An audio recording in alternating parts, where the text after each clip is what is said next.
Hello everyone, welcome to another video. In this video, I'll just show you my review on VPN on Namecheap. Is it worth it? Can you get it? And if you get it, is the speed good? Is the connection good? And stuff like that. So as you can see, obviously Namecheap has a VPN as well. If you didn't notice, you can hide your IP address. You can enjoy no logs browsing, obviously work from anywhere securely. You also have 30-day money back guarantee, right? This is how it looks like, right? You can see it right here. Now, in general, Namecheap VPN provides its users with really good speeds. You know, I tried this VPN a couple of times.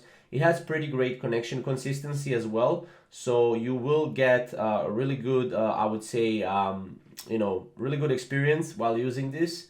Now, once you actually connect to a server, you will not experience any sudden like speed drops or disconnects, which is really important, right? If you wanna do like, do something online.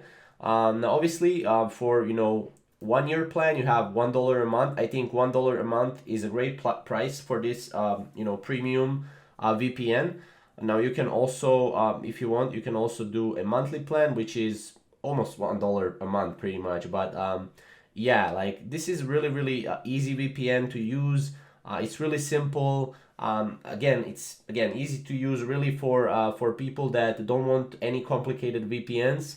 I think it's a great VPN to have, especially because all of the VPNs that you pretty much know work on pretty much the same stuff, right? The same software. So again, it supports a lot of different things, right? It has really good speed. The security is good because they are using VPN protocols and encryption, right? Now, if your VPN connection suddenly drops for any reason, Namecheap VPN will block all incoming and outgoing traffic to guarantee that none of your data leaves your device unencrypted, which is great. And they have a lot of great security. Overall, I think it's a great VPN.